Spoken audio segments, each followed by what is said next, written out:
If you're watching this, you're probably dealing with an annoying error message on PrizePicks that says failed to verify identity. Well, you're not alone, and today I'm going to walk you through how to fix it step by step.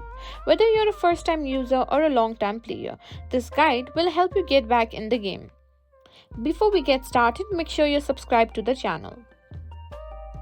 First things first, let's talk about what this error actually means.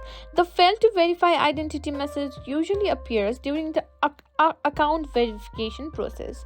PrizePicks requires you to verify your identity to ensure that you're a real person and comply with legal regulations like age restrictions and location based rules. Now, as you can see, the first reason of this might be location based rules. Now, what you can do is sometimes your country location doesn't allow the certain web or website to be worked. Make sure your country allows it. Next is make sure your information is accurate. Log into your PrizePicks accounts and navigate to the verification section, which is usually found in your account settings. Make sure your name, date of birth, address, and phone number are entered correctly. If anything seems off, try updating and submitting again.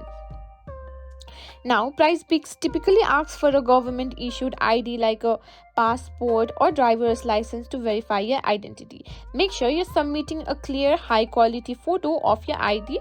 Sometimes blurry or poorly lit pictures can cause issues.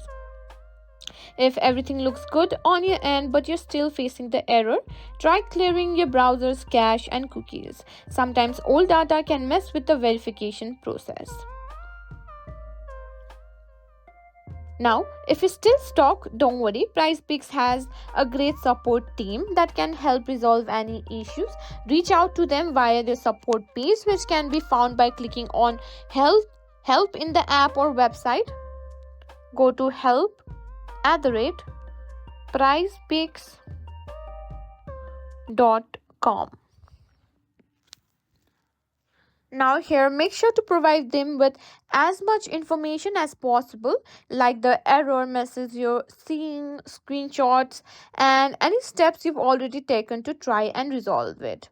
One last thing, sometimes the verification process can take a little longer than expected. If you've submitted all your documents correctly, just give it some time and check your email for updates. And that's it. By following these steps, you should be able to fix the fail to verify identity error on PrizePicks. If you found this video helpful, don't forget to give it a thumbs up and subscribe for more tech tips and tricks.